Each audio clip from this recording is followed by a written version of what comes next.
On the field, off the field, sports talk, entertainment, and more.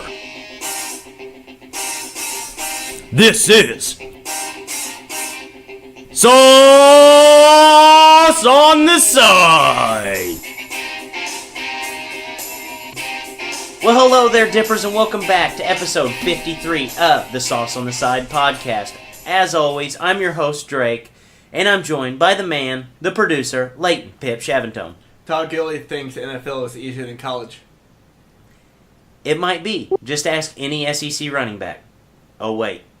And B-Rock, the hot take detective, sitting in as guest host. This is a public service announcement from your local sports podcast co-host. MLB players, delete your damn Twitter. You honestly couldn't be more right, because every single moment has been stolen by a bad tweet. Dippers, as always, you can find us on Spotify and iTunes. We will officially be moving off of SoundCloud soon, so everybody, download your iTunes podcast app or your Spotify app, because that's where we will be heading. Be sure to download, subscribe, and give us a 5-star review. Every 5-star review is appreciated, and every download is not overlooked. Guys, be sure to check out thefsgn.com, where you can find all of our pods and other pods too. Be able to watch some gaming clips while you enjoy sports. 2 of the most fun things you can do all at once. And be sure to follow us on Twitter and Instagram at the Saucy Pod. Guys, also, B-Reich has a new article on the website. Our website is saucypodcast.com. Brandon, tell us a little bit about what your article is about.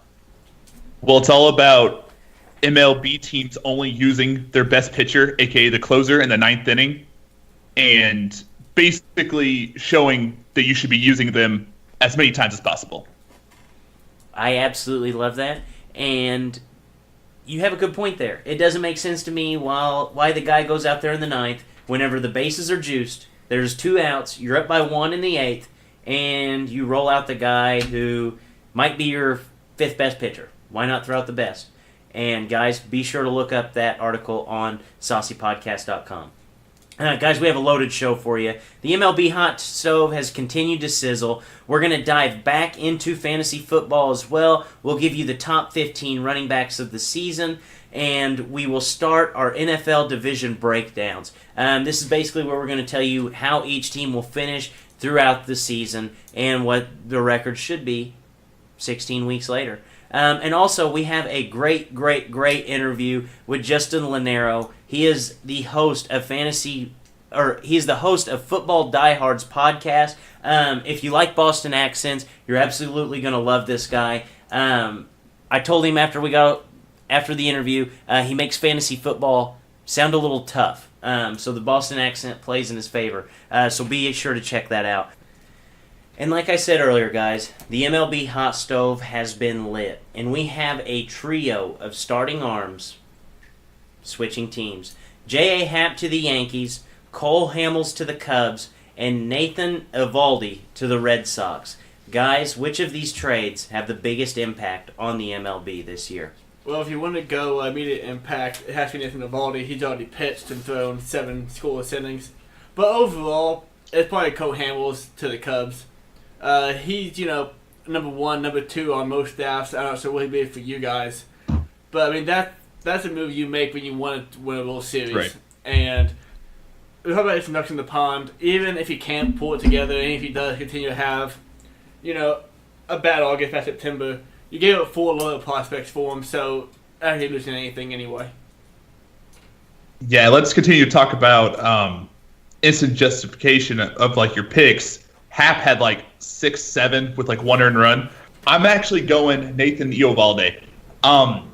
Like we talked about, I love this pitcher. He has a really high velocity, and his whip is under 1, and he has 6.63 Ks per walks. I think this is a super power move in the AL East, where you have the Yankees kind of floundering a little bit, and I think it's more important than ever for the Red Sox to win the division so they don't have to play that wild card game. Yeah, I absolutely agree with you there, that the Red Sox do not need to be playing the wild card game. But I think the best move is Cole Hamels to the Cubs. And just for what it does for the Cubs, Tyler Chatwood has been an absolute dumpster fire this season. You really don't know where the ball's going to go when he throws it. Nope. And he's been worse than advertised for the Cubs. So being able to take him out of the starting rotation, maybe move him to the pen and kind of get him right, this is a big move for them. Just for the simple fact of what else it does for them. Eovaldi might be the best pitcher that moved hands this week, but as far as, the impact it has, I think Cole Hamels has the biggest impact on their team, and he's going to be pitching in the postseason, and as far as all three of these guys go, he has the most pedigree, he has the experience, we've seen it time and time before in the postseason in MLB, that pays dividends down the road. So we also have a big bat actually switching teams, and maybe to a team that we thought should have been going after one of these arms. And it's Mike Moustakas, and he's heading to the Brewers. Guys, does this firmly cement the Brewers into the playoffs? Well, in my opinion, they're already in the playoffs before this trade. I guess this makes them more competitive for actually the division title. I do think the Cubs will still win the division title. So this basically just gives them up better for that one-game wild card and then possibly a run at the World Series. Yeah, I agree with you, Layton. I think they were already in it with or without this move. What Moustakas does do for them, I guess they're moving Travis Shaw over to second base, where their middle infield has been absolutely abysmal at the plate. They're towards the bottom of the league in offensive production. So that'll help them out a little bit. But right now, as it sits in the wild card, you have Chase Anderson going up against Zach Greinke. I mean, who are you taking right there? I think they needed to go after another pitcher, one of the ones we talked about, or Chris Archer. Yeah. You want me to ask you this real quick? Who would you take, Zach Greinke or Chase Anderson? Zach Greinke. Okay. Zach Godley or Chase Anderson? Zach Godley. I'm guessing you're going to say the whole Arizona. Patrick Corbin or Zach Godley or Chase Anderson. It's going to be Corbin. Yeah. There's a big hole there missing for the Brewers, and it's pretty obvious at this point. Are you surprised that they haven't patched that? Well, I am. I think they are ninth in ERA for their starters, but all their starters are overperforming. And it's very obvious. I mean, look at the names, look at the rest of their stats. They're just overperforming at the moment. And when you have a one-game winner-take-all go to the next series or go home, and you're going to be rolling out Chase Anderson, you can't justify that at all. No, I agree with you. The position that they're in, they need to go out there and get their bulldog. They need to get one guy who can pitch at a high level in that one game. Because, the rotation isn't great, but, I mean, they are overperforming. But if you look at them, they're all pretty decent. They just don't have that one guy who's going to throw the big game that they're going to need down the stretch. And that might actually segue us to our next segment. Which trade needs to get done to put a team over the hump? I'm probably expecting the pond a little bit, but I think the Dodgers should go out there and just do their best to get Chris Archer. It'll be tough to get, but whenever they got Manny Machado, they're going to keep the top prospects. So I can think they throw in one or two of the top prospects to get a pitcher who has gone downhill a little bit in recent years, but still has either control left on him after this season. I think that could be a move that could put him over the hump this year and even going forward into next season. Yeah, obviously Archer is the biggest trade chip left. I was actually going to be really high on him going to the Yankees, but like an hour ago, the Yankees actually traded for Lance Lynn. So. Oh man, terrified.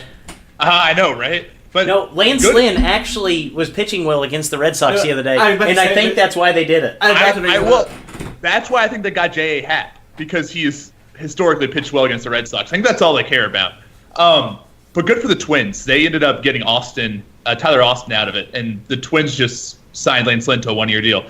But I think whoever grabs Archer is going to put themselves over the top, because the teams I've seen linked to him are the Braves, the Dodgers, the Padres. That's a future thing, and I see countless articles about the Padres linked to Chris Archer, which is just crazy to me. And it was the Yankees up until that Lance Lynn trade. So I would really like to see the Braves get Archer, and then see if they can compete with Philly. I love that the Padres are like, we're going to trade at the deadline for the future, but we're going to be a buyer.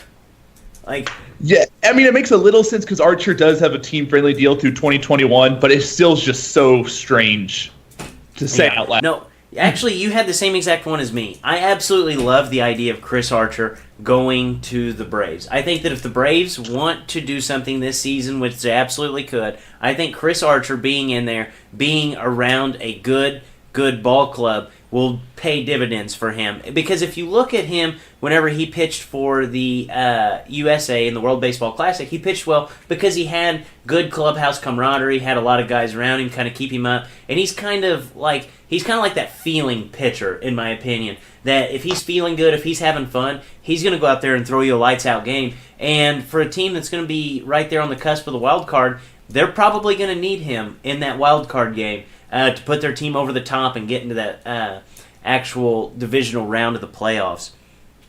But yes, Chris Archer to the Braves is exactly what I want to see. Actually, his last 11 games, he has a 3.6 ERA, which is pretty nice as well. Chris Archer. So Drake, you want to see Chris Archer be traded? Yes, I'd like to see him go to the Braves. Prefer to a contender team like the Braves. You Braves want to see him out there, that young core, if you see him go for the future? A little better than R.A. Dickey out there. Probably a little better than R.A. Dickey or Bartolo Colon. It's not a bad thought. You have more thoughts for us? Yes, actually I do. It was all a dream. I used to read Word Up magazine. The WNBA All-Star Game was this week, and it ended in electrifying fashion. With 13 seconds left, they cleared the lane for the first and only dunk of the game. Speaking of dunks, only 1 week after LeBron said he regrets naming LeBron Jr. after him because of the spotlight and the pressure, he went to his son's AAU game, entered the layup line, and put on a performance of dunks. Bad timing, LeBron. Des Bryant, Jerry Jones, 4-ounce gloves, AT&T Stadium. Dana White, this will be your fight of the year. What's the difference between KD and Des? The need for a burner account and a set of cojones. Just when we thought Phillip Rivers had a shot, they were the first and only team to suffer 2 season-ending injuries before they put pads on. The story of Phillip Rivers' career. Gary Sanchez, Respect the Hustle. And there is a new book out this week, and it's titled How I Write the Worst Contracts in Sports, but Blame It on the City. The 4 years, $60 million story. And it was written by Stan Kroenke. And those have been my thoughts. So guys, we're going to talk a little bit about fantasy sports here, but to kind of get us warmed up for fantasy sports, we actually have a good interview for you this week. It is Juston Lenero. He is the man at Fantasy Diehards. He is a podcast host and also a fantasy writer. Guys, hopefully you enjoy this interview. Okay, Dippers, we're going to bring on a very special guest to the kennel tonight. It's going to be Juston Lenero. He is a fantasy guru, fantasy writer. He basically knows all of your fantasy questions. He is a podcast host for Fantasy Diehards. Juston, welcome to the kennel. Hey, what's going on, man? How you doing? We're doing okay here. So, how does one become a fantasy guru, and how did you get started in this business? I think like a lot of people, I mean, you want to kind of pursue stuff that you like, right? So I still buy magazines, but I've been buying magazines for like 15, 16 years. Going on the beach, bringing one. This time of year, you go and pick one up and read it every time you take a shit. Read it every time you go to the beach. And so, geez, these guys can give analysis. Why can't I? So the magazines I used to buy, I'm now in them. Same company, Football Diehards, out of Albuquerque, New Mexico. I think this is year 27 for them. So, but I did a podcast with Matt Harmon a couple years ago. Backyard Banter. He worked for NFL.com. He works for Yahoo now, and I would say to him, he said, well, what separates you from a lot of the other analysts and so forth? And social media and networking and poking and bothering people. wasn't afraid to say no, and I just kept, kind of talking to people, and took a little time. Now I have a podcast sponsored by DraftKings, and I've gone through 3 or 4 companies in the last 5 years. Plenty of networking. Right. And how can the Dippers kind of get to know you a little bit, and how can they find football diehards? Go to footballdiehards.com, Twitter at Juston Lenero, and at Football Diehards on Twitter as well. Football Diehards Pod, we have a handle there. Football Diehards is on Facebook as well. All types of content, DraftKings, like I said, magazines. Magazines are like a dying breed, and Football Diehards has been able to keep that going because everything's geared towards the internet now. So Diehards is one of these companies that they're also on Sirius XM Radio. Bob Harris, my co-host, does a show with Mike Dempsey, who's a Jacksonville Jaguars guy, every night on channel, I'm going to say 210 Fantasy Sports Net. So yeah, Football Diehards, 27 years strong, man. It's pretty impressive. It makes me feel old, but it goes to show you that there's a lot of people love fantasy football. I think for me, it keeps me sane and helps generate a couple dollars as well. Right. So that's actually pretty cool. And you guys have kind of got the magazine, so you guys were kind of like, the Amish of the fantasy football game. So I respect that. There's a lot of magazines still. Like Roto World does one, Athlon Sports, I think Beckett. I mean, there's 10 magazines that still come out because people like the physicality. Yeah. A lot of vacations this time of year. You don't want to bring your laptop to the beach or, like I said, to the bathroom every time. You flip through pages but yeah, they're going up in price to like $10 a magazine. But as you know, 2018, everything's geared towards the internet. But I also think they print close to 1 million or 900,000. They hit every Walgreens and so every Stop and Shop from California to where I'm at in Boston. Right. So you want to talk a little bit about fantasy football now? Yeah, kind of your forte. Absolutely. So, there are three quarterbacks that you could realistically have in your top 10. All 3 are coming off of injury, and it's Wentz, Luck, and Deshaun Watson. Which one of these guys, if any, do you have concerns about, and which one do you have the least concern about, and who's going to score you the most fantasy points on Sundays? I think there's got to be room for concern for all 3 of them, right? I mean, Andrew Luck is just starting to show that he's able to throw the Duke. I mean, the NFL football around, and I think the lack of weaponry in Indianapolis there's some cause for concern there outside of T.Y. Hilton. Kind of ambiguous backfield. Wentz is a special quarterback. There's obviously, he sustained a knee injury in the left knee. He got plenty of talent with him in a top 5 tight end in Zach Ertz and a couple stud receivers in Alshon Jeffrey and Nelson Aguilar. And I think they'll have a ground game with Jay Ajayi as well. But Deshaun Watson, to me, I think he's going to cost you the most in fantasy land, where his ADP is around round 4, Wentz is 5, and I think you can get Luck, who's got a more proven track record than the other 2 mentioned in round 7 or 8 in fantasy drafts. But I think Watson, given that he's got a top 3 wide receiver in the NFL, DeAndre Hopkins, a cerebral kid. If you saw him at Clemson, you know he's capable of doing. Again, ACL injury with him. So all these players that I just mentioned, these are not fingernail issues or toe issues, we're talking about knees and Andrew Luck's right arm. So it's a position that's deep, to say the least, in a pass-happy game league, which is the NFL. So personally, I don't find myself spending that fantasy cost on any of these guys, where you can have the likes of Kirk Cousins, say, in Minnesota, or Phillip Rivers, who showed us that he can throw for close to 4,500 yards, 30 touchdowns, and a Stafford or Ben Roethlisberger. I'm more comfortable there, and I'm going to get a discount grabbing those players. But the fact of the matter is Deshaun Watson and Carson Wentz are going to be the future of the NFL in terms of the quarterback position, and it's going to be interesting to watch them over the next few years, for certain. Right. So one of those guys, Deshaun Watson, is a rookie. Do you see any quarterbacks in this draft class that are going to have any fantasy value this season? I don't. When you look at the quarterbacks, I do think that Baker Mayfield, he had some of those intangibles that people talk about. The Browns went out and grabbed him. I think his confidence says a lot. And it was one of these last-minute things where we didn't know if it was going to be Josh Allen or Darnold. Talent-wise, Josh Rosen might be the best. And with Sam Bradford having a propensity to get injured, I think we could see Rosen just I think Darnold and actually Josh Allen, just put on an awful Bills team, could give A.J. McCarron a run for his money. I'd really like to see Lamar Jackson in Baltimore. I think a lot of people would.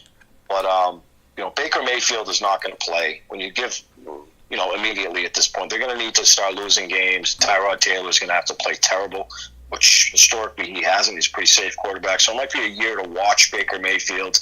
Rosen will play if something happens to Sam Bradford. I think, Darnold has a good shot starting week one as any of these guys, and I think Josh Allen could as well. But there's not going to be, glamour and glitz with the Bills or the New York Jets at this point. There's going to be quite a few growing pains.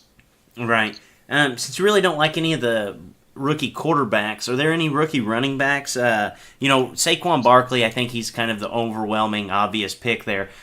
Any other rookie running backs that you like in this draft class that could make a big splash to your fantasy team this season? Oh, yeah. I mean, Rashad Penny my co-host Bob was in Dallas. Bob Harris is in Dallas, and the whole room, when Rashad Penny was taken in the first round, nobody could believe it by the Seahawks. They have yearned for a solidified running game since Marshawn Lynch in Seattle. So I think based on value alone, early opportunity, Rashad Penny is going to get the football early and often starting from week one. We like that in fantasy, right? Darius Geis is going to get the football in Washington. Chris Thompson's also going to have a solidified role, and it'd be interesting to see how they use Samaje Perine, who shared a backfield with Joe Mixon at Oklahoma. Ronald Jones is going to get the football, so I'm going to, I'll just keep going on and on if you want. Ronald Jones, I think, is going to get a fair amount of carries in Tampa Bay. He's coming out of a fantasy discount if you tend to draft wide receivers early. I think Jones is one of these guys on kind of an interesting Tampa Bay Buccaneers offense. I do like Jones. I like Royce Freeman in Denver, where C.J. Anderson is now in Carolina. Freeman, a kid out of Oregon. I think he can withstand. A lot of beat writers have said this kid can carry the football 200, 220 times right out of the gates. A lot of Devontae Booker, nonsense talk. The last couple of months, I do like Royce Freeman quite a bit. Sony Michel, the second skilled positional player that the Pats have drafted since Lawrence Maroney. I think there's something in Sony Michel that the Patriots like. Deion Lewis is now in Tennessee. So Sony Michel is going to be in a crowded backfield. That's just the way it goes here in New England. But I think he's going to get the football quite a bit. As far as Nick Chubb, he's buried behind Hyde and Duke Johnson's a little cloudy there, and Kerryon Johnson in Detroit with LeGarrette Blount and Theo Riddick. So you kind of tell the difference between my allure in regards to running backs opposed to quarterbacks. It's a deep position. They come a dime a dozen in fantasy lands based on injury and different opportunities. So I would say there's probably, at this point in time, there's 7 or 8 running backs that I have fantasy interest in. But before the season's over, there'll definitely be more names that come to fruition based on injury and such.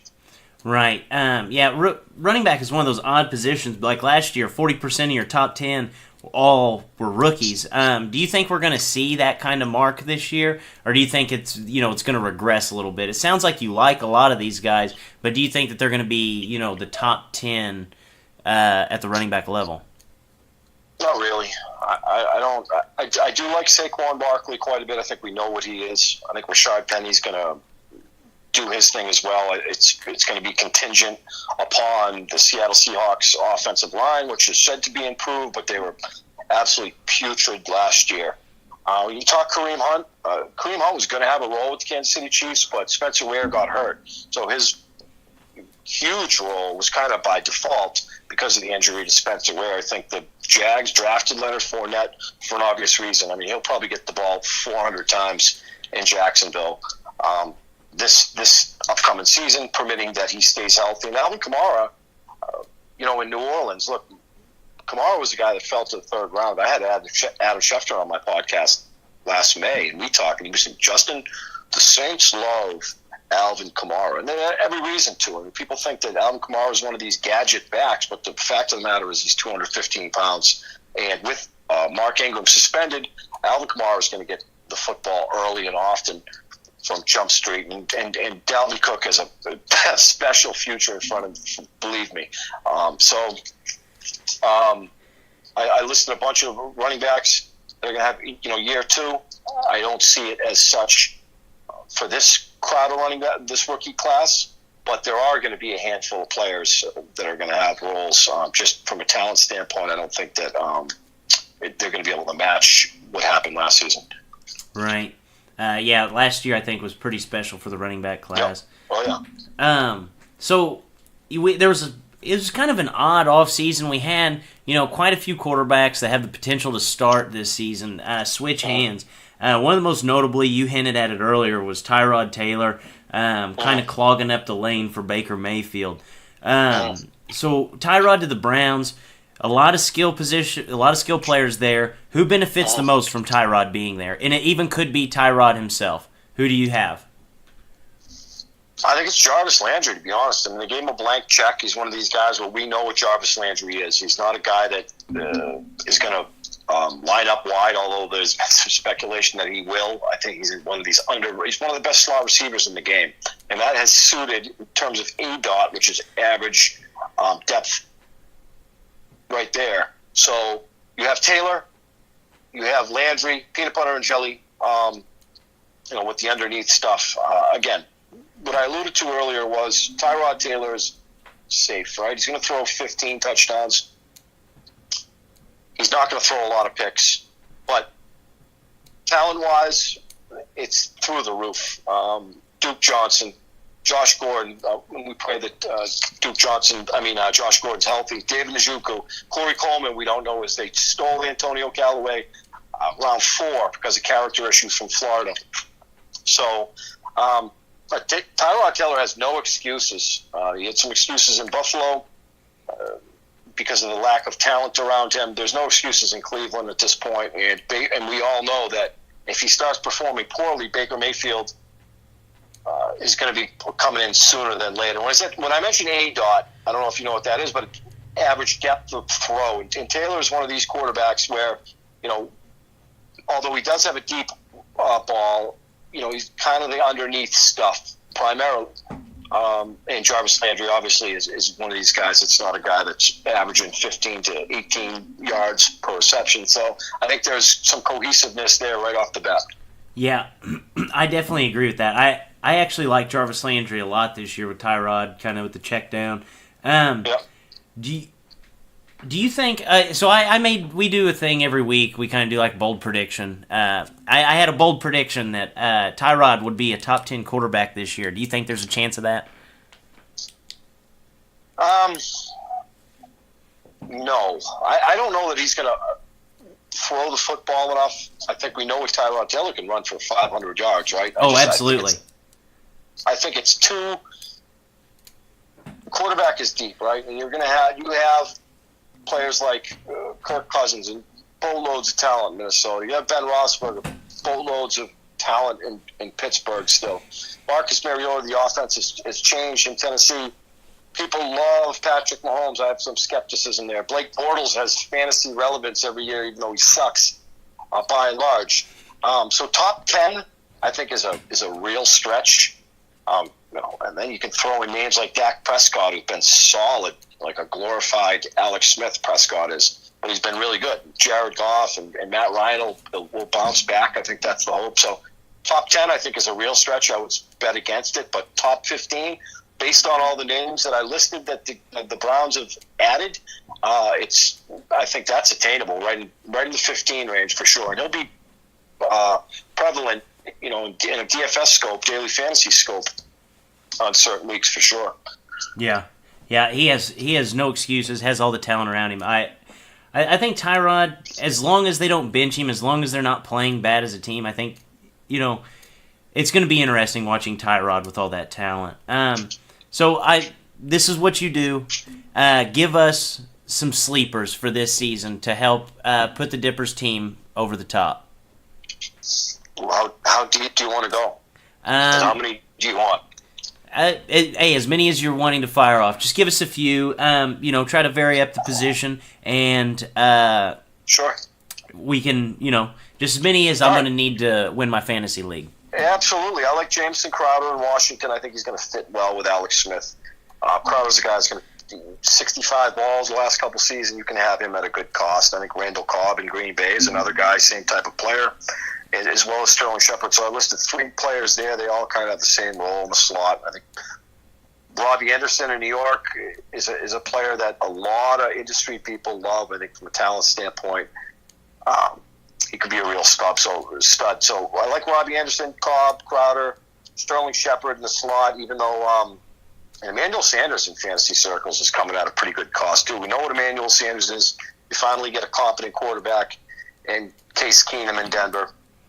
So I'm okay there. As far as quarterbacks, I'm going to look. I did something for Player Profiler. Chris Thompson, I like in Washington. He was crushing it before he got hurt last season. I do like Chris Thompson quite a bit, and I'll go deeper. And I like Marlon Mack in Indianapolis, even though Jordan Wilkins and Naheem Hines are knocking at the door. But look, it's deep. There are a lot of sleepers. I just tweeted something out recently that said, there are no more fantasy football sleepers because Twitter kind of blows everything up. So over the days where there's sleepers because social media kind of ruins that. Right. It definitely does. Nobody comes out of anywhere. You always hear about somebody prior to their blow up. So give us just one bold prediction for the NFL season. I don't know if it's bold. I think Josh Gordon's going to bust. You think? Wow. What's that? I said, wow. Because everybody, like you said earlier, the sleepers. Like, nobody's a sleeper anymore. Everybody's just been hyping him up. You see the pictures of him, flexing the biceps. Looks good. And gets the new quarterback. Yeah. Wow. Yeah, I don't. And Josh Gordon busting does not necessarily mean he's going to shit the bed on the field. We saw him. He looks like a Terrell Owens-esque as far as stature, but the kid has got some issues. I tweeted something out the other day that maybe he's avoiding camp because he wants to stay away from the hard knock circus, and that would make sense. Being in sobriety, I can identify with that. You don't want to put yourself in a position to relapse or something like that. But so it's definitely not. But that being said, we are clinging on to the Josh Gordon of 4 years ago. Absolutely. And it was a special season. Make no mistake about it, what he did. It was all. But look, and we can also agree that he's quarterback proof. So it doesn't matter what type of quarterback he has. Now he has some competency at the quarterback position, but what he also has is that list of names that I mentioned to you, which are 5 or 6 different players. And David Njoku, the tight end, is an absolute specimen. He's a freak. Corey Coleman is a top 5 wide receiver coming out of that class. Antonio Callaway could be the most talented wide receiver in this class, but he was kind of a screw-up at Florida. We know absolutely what happens talented. there. Duke Johnson will catch 70 passes. And of Jarvis Landry, they gave a blank check to. So, and also Carlos Hyde can catch 30 balls, and they drafted Nick Chubb. So, one football to go around. It's no longer just the Josh Gordon show. So, even if he's on his best behavior and on the field, he's going to, I guess, I don't know that bust is the proper thing to say, but I don't think he's going to live up to the expectation that people think that he will. Right. Too many mouths to feed there in Cleveland. Yeah. So, Justin, we definitely appreciate you coming on the show today. Anytime. Dippers, this was Justin Lenero, Fantasy Diehards. Thank you for coming into the kennel. All right, we're going to go ahead and stay on the topic of fantasy football. And just like last week, we gave you the top 10 quarterbacks of the NFL season for this year. And we're going to go ahead and give you the projections for our top NFL running backs. And we're going to expand the list to 15 just because, you always have at least 2 running backs on your roster. So we'll expand the list and give you some more guys here. And actually, sitting in for the rest of the show, we actually have Dylan Hartley. If you're not familiar with him, he is actually the man behind the website, the man behind saucypodcast.com. He does all the cool designs for that. So Dylan, welcome to the kennel. Hey guys, good to be here. Well, we're glad to have you. So Dylan's going to be in. He's going to talk a little fantasy football. He's going to talk a little bit about the divisions, break those down, and he's going to get to play some darts with us as well. So we're going to break these down a little differently than what we did with the quarterbacks. We're going to kind of tier them a little bit, and we're going to start off with our projections for 1 through 4 of our running backs, because everybody and their brother should have the same 4 guys, and if you don't, you need to really evaluate your fantasy football thinking. Dylan, guest goes first. We'll let you give your 1st through 4 rankings of the 2018 running back season. All right, first I got Todd Gurley, and then Elliott for the Cowboys, David Johnson, and Le'Veon Bell. No surprise on who the 4 would be, but just probably a different order than everybody else. Brandon, you can go ahead and go. Yes, similar to Dylan, I have Todd Gurley at number 1. Lev Bell and David Johnson, I think they're going to have very similar seasons. They both will rack up a lot of receiving yards, but I have Le'Veon Bell 2, David Johnson 3, and Zeke Elliott. If this was standard league, because we need to specify this is half-point PPR that we're projecting, but I would put him number 1.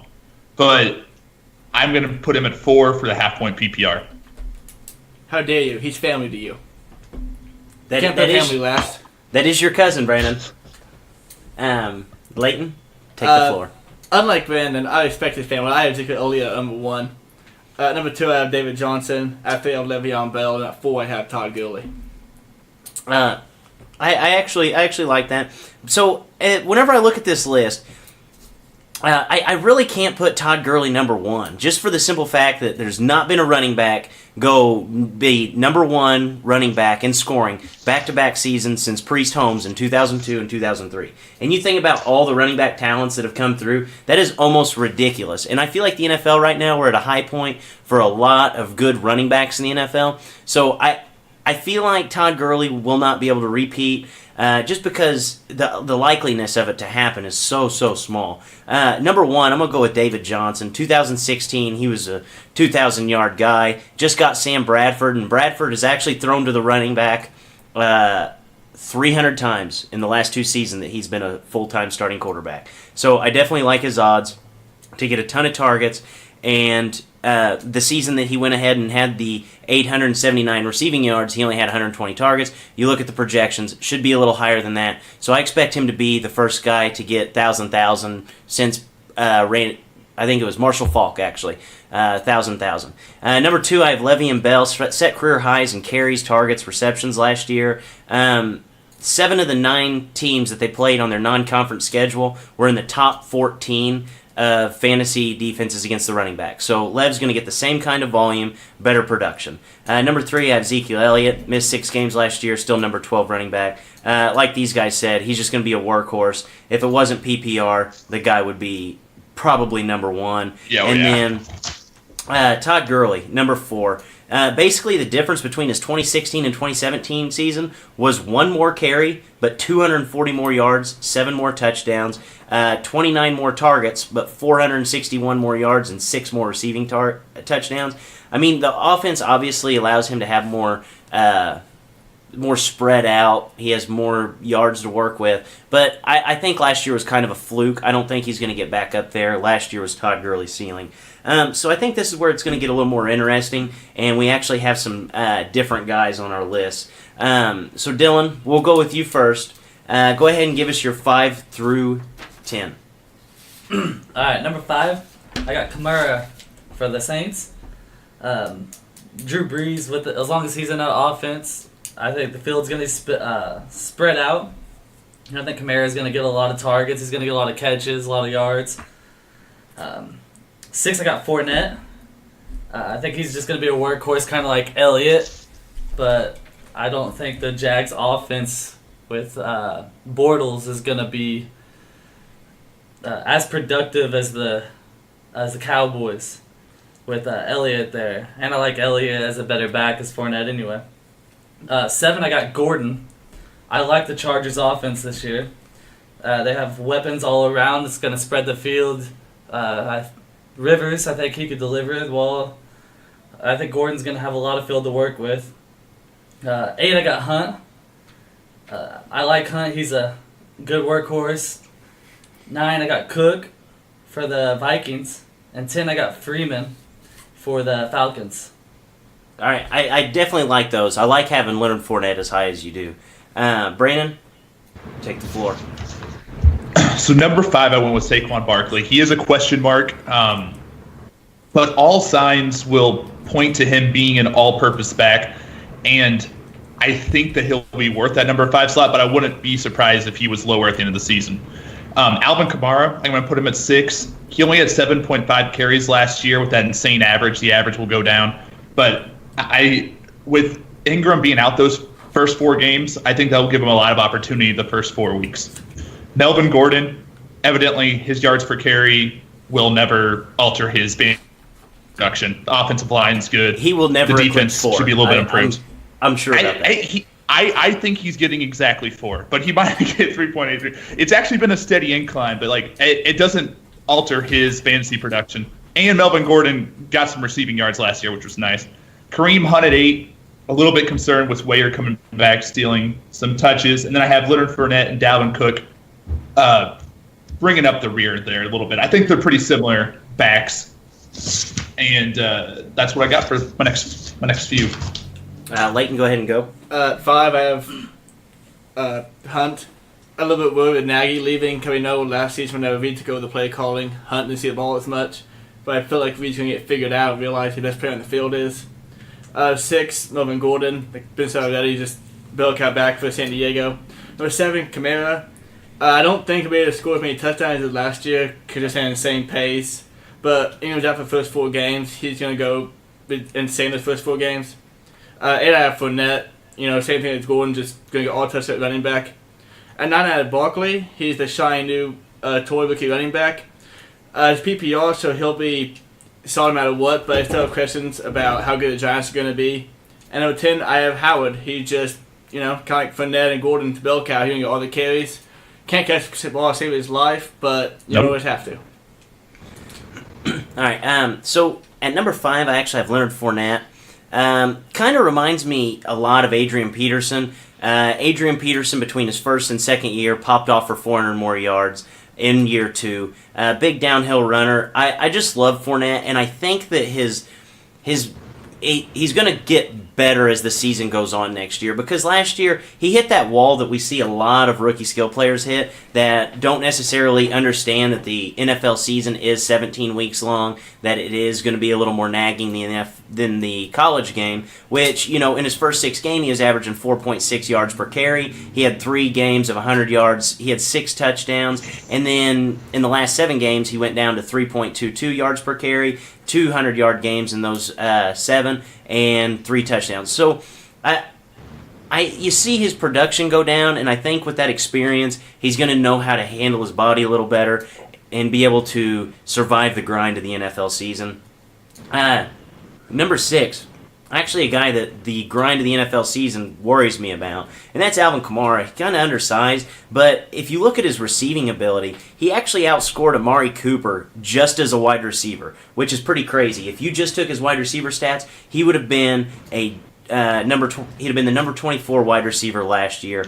Only averaged 7.5 carries per game. You expect that to go up. You expect that his efficiency to go down with that. But I think he's still going to be really productive. He's going to be an 800-yard guy, and I think you can lock him in for that because he is one of the guys that can actually step out and go to the slot whenever Ingram does come back and take over some of the reps in the backfield. And then number 7, my man from last year, the guy that I called out of the gates, Kareem Hunt, averaged nearly 4.9 yards per carry last season. The early season boom really wasn't fool's gold. I still see him being a volume pass catcher, especially with a rookie quarterback. So led the NFL in rushing last year. I think he's going to pick up right where he left off. Number 8, Jordan Howard. This is actually a guy that I really, really, really love coming into this season. I wasn't so high on him last year, but I think that his ceiling could be a lot higher than what we think. Matt Nagy actually came out and said that he is a true 3-down back. He said that they have worked a lot on his pass catching ability. And if you're not familiar with Matt Nagy, like Leighton said, he's the man that created Kareem Hunt last year. He's the man that whenever Kareem Hunt went crazy, Matt Nagy was calling the plays. And if you look at their offensive coordinator, Mark Helfrich, he was the offensive coordinator, used to be under Chip Kelly out at Oregon, and when Chip had Bradford, they threw to the running back 178 times. So I think in the NFL, those kind of guys are still going to be thrown to the running back a lot. I expect him to eclipse 50 catches. He's going to set his career highs in targets, catches, receiving touchdowns, receiving yards. He will eclipse all those. It's not going to take much, though. But I expect Jordan Howard to be a top 10 running back. Melvin Gordon at 9. I don't think he's as talented as the top 8 guys, but it's all about volume. I mean, he's going to get close to 300 touches, and he's going to get close to 100 targets. So you get volume like that, you have to go in the top 10 there as far as running backs. And then number 10, rounding it out, Saquon Barkley. A lot about volume and a lot about Pat Shurmur. I think a lot of Pat Shurmur, and I think he makes all of his skill players at least a letter grade better. So a rookie, you can kind of wipe off any issues that you have with taking a rookie earlier because Pat Shurmur is such a smart coach. So this is kind of the nitty gritty here. Wait, hold on. 11. So you're just locking Jordan Howard in for 50 catches? Yeah, I think he will. I think that he's going to flirt with 50 catches. It's not. I don't know if necessarily say I can lock him in for it, but I mean 50 catches really isn't a lot whenever Mark Helfrich is your offensive coordinator and Matt Nagy's the guy calling your plays. Didn't he catch 5 his first 2 years combined? He had 23 receptions last year, and that was more than his rookie season, I'm pretty sure. And on top of that, you have Tariq Cohen's not going to be utilized. Well, Matt Nagy actually said that he's going to be utilized as a complete 3-down back. I would think that Tariq Cohen's going to be more used as like an offensive weapon, kind of like they used Dexter McCluster back in the day, where he's kind of in the slot, kind of just in almost trickery.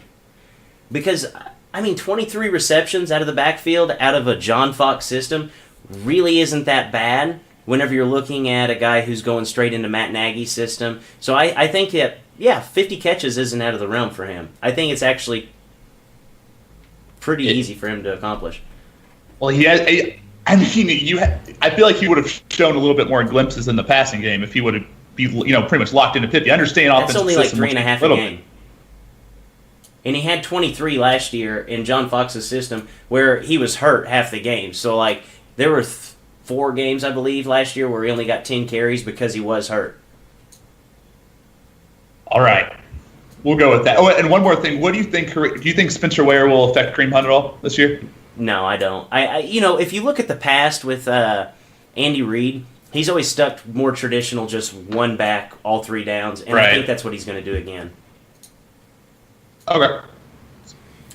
So we'll go ahead and get into the nitty gritty. The 11 through 15, kind of break these guys down. These might be the guys that you might be able to steal later on. There might be some guys that you might not have heard of on these lists. So Dylan, go ahead and take us away. Well, I'm 11. I got Barkley. I wanted to put him in my top 10, but it's always so hard to put a rookie in the top 10 for me. But this guy looks like a beast coming in. 12, I got McKinnon. When Cook went down last year, he stepped up and took over, split with Murray a little bit, kind of took over Murray a little bit, and I just look forward to him, and he's in a new system this year. I'm high on McKinnon. 13, I got McCaffrey. He can catch a lot of passes. Him and Kamara, I believe, were both scratching the surface of breaking the rookie record for receptions as running backs last year. I don't know if one got it, but I think it was I'm not sure. I think both of them had 80 catches last year. And the record was 87, 89 in that area, I think. Wow. I just remember watching it, the Saints and Panthers play, and they were talking about it. Next, I got Jordan Howard. I like Howard.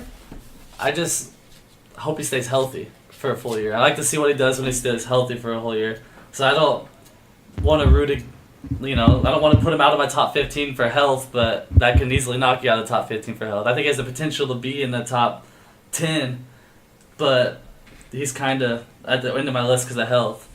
And then last, I got LaShawn McCoy. Versatile back out of that backfield. Just depends on the trouble he's getting into. That's a huge question mark. Yeah. 15. That's 15 if he plays. Yeah. I think he can either bust out big or not come out and do anything with all these legal issues he's got going on in this offseason right now. Right. So B-Rock, you want to go ahead and go 11 through 15? Yeah, I'll go through. I actually have LaShawn McCoy at number 11, and that's obviously pending his suspension if he has any or if anything comes down from that. 12, I have Jordan Howard. Unlike Drake, I don't think he's going to be involved in the passing game as much, but I do think that he's going to have a pretty good run total. And in standard leagues, I'd easily have him in my top 10, if not higher than that. Jerick McKinnon, I have at 13. I think he'll at least eclipse 1,300 total yards. Last year, Carlos Hyde in that same offense only had 3.9 yards per carry. McKinnon had 3.8 last year, and Carlos Hyde ended up getting 240 carries. I think you're going to see his carries go up about 60, 70 this year. If he's on the field, he's going to be a top 15 back. You got Christian McCaffrey, like we talked about, in PPR. He's a no-brainer. He catches everything. And then 15, I'm seeing a big regression from Devontae Freeman. Leighton? I know 11, I have McCoy too. Not just the suspension. He's at like a billion carries for his career. And I'm really starting to doubt how much more his hamstrings can hold up in that cold in Buffalo. 12, I have Dalvin Cook. Had a great rookie season, then tore his ACL. 13, McCaffrey. It wasn't PPR. He couldn't be up here, but catches a shit ton of passes. And catches him in the red zone and goes to the end zone. At 14, I have Devontae Freeman. I often put him to regress, score way fewer touchdowns than usual. Oh, yeah. And at 15, I had Ronald Jones II, rookie from USC. Last year, me and Drake loved Sam Donald, so I watched a whole lot of USC football. And it wasn't Donald making plays, it was Ronald Jones II. Kid's fucking good at football. Yeah, 6 yards a carry in college. Opening the season, he's gonna. That's not bad. Opening the season, he's gonna split carries with Peyton Barber, but he should be the third down back right out of the gate. And let's face it, the Bucs are gonna be really bad, so they should be passing the ball way more often than not. And eventually, he will be the full-time back for the Buccaneers. I've actually seen like a wide range of things for Ronald Jones. I've seen him in like the high 30s down to like teens. Yeah, So, he's up there. I really don't see them splitting him carries with Peyton Barber because Peyton Barber's just not that good. I think the first 2 or 3 weeks is gonna, ease him in, and then everybody's gonna be like, I don't know who the head coach, Kai what's the guy's name? Buccaneers coach. Oh shit. Doesn't matter. Yeah, does it matter? Okay, it's not hey. Lovie Smith anymore. Okay, hey, shithead. Get the ball to the running back. No, I see this being like the Kareem Hunt deal. Like week 1 comes out and you think that they're going to go maybe like Sharkandrick West a little bit, and then all of a sudden they just come out and they're like, well, this guy is actually really, really good, and we've seen mediocrity from Peyton Barber, so just give him the keys to the car and he's going to be running it all. But I'll go ahead and give you my 11 through 15, and we'll kind of talk more about Ronald Jones II here in a minute. 11, I have Dalvin Cook. Small sample size last year, but almost had 4.8 yards per carry. Efficient receiving numbers as well. Mike Zimmer calling the plays. He's going to get the volume. 12, basically poor man Kamara, and that's Christian McCaffrey. Probably never going to have more rushing yards than receiving yards in his career, but with 80 receptions and 100 carries, that's going to put you at the top 15 for a running back in PPR every single day of the week. Number 13, I have LaShawn McCoy. I actually didn't even want to put him on the list, but he's going to get volume. I mean, he's going into 30 years old. We see it all the time. Running backs immediately fall off a cliff as soon as they get 30. LaShawn McCoy has the body of work to exactly do that. Last year, he set his record for fewest yards per carry in his career. He doesn't have Tyrod anymore. Not going to be getting all the checkdowns. I don't even think he's going to get 1,000 yards this year. I think you can pencil LaShawn McCoy in for around 850, just for health concerns and everything that's going to be bottled up for the remainder of this year. And he's 30 years old, and he's always been kind of nicked up throughout his career. And a body at 30 doesn't bounce back as good as a body at 25. Number 14, Devontae Freeman. Not really big on Devontae Freeman. He'll never produce like he did under Shanahan, but if they're going to pay him like a big-time running back, they're going to use him like a big-time running back, and therefore the volume, it's going to be there, so he's going to be a top 15 running back. And number 15, this is a guy that I'm in love with, and if you are playing in your league at work, you're going to be able to steal this guy late. Kerryon Johnson, last year in the SEC, absolutely destroyed it. He's going to be, I'd say week 4, he's going to be RB1 there in Detroit. They're kind of bouncing around ideas of, they've always been about the Amir Abdullah. We're going to go Theo Riddick. Well, Amir Abdullah last year, 3.3 yards per carry. I'm pretty sure anybody sitting in this studio could have tackled him last year. And then Theo Riddick, he was 3.4 yards per carry, which, I kind of laugh at Melvin Gordon for his 3.9. But, these guys are atrocious. Their body and their arms extended are almost 3.4 yards. So, all they have to do is fall forward and they're going to get there. Kerryon Johnson, 5 yards per carry last year. He put 100 against Bama, put 167 on Georgia, put 204 on Ole Miss, put 145 on A&M, the best competition in the world in college, and he was absolutely out there destroying it. Kerryon Johnson, probably the best running back that Matthew Stafford has ever had, and they're going to use him accordingly. He's going to be 3 downs. He's going to be the man there in Detroit. And actually, I will not be surprised if Kerryon Johnson is not the leading scorer for fantasy at the running back position for rookies. I'm really glad you clarified for rookies at the end. I thought you were going to say it as well, but nothing nuts. But you think he'd eclipse Saquon? He could. He absolutely could. I think he's in a better offense. I think that at this point in their career, they have a better quarterback. And it's Matthew Stafford, so he's going to take the top off of any defense. So they're not going to be able to stack the box against Kerryon Johnson. He's going to be able to go up there every single time, get 4.5, 5 yards per carry. And it's going to be pretty easy to do that. I don't know much about him. Is he a good receiving back? He's okay. I mean, he's like any other running back coming out of the SEC. Okay. Yeah. He's not great, though. So every year we have guys get drafted way too high. Who is going to be your guys that gets drafted too high? I'm going to go with, I think this actually would be popular, Joe Mixon. I've seen him, his ADP right now is 23, which puts him early third round, basically running back 2. And he had 3.5 yards per touch last year. He's just, like I said, he's going too high. He's 15th ranked running back coming off the board at the moment. And Gio Bonnie Bernard had 4 per carry, and he's going to take a lot of the passing downs. Unless Joe Mixon just comes out of nowhere, and I just think he's just going way too high.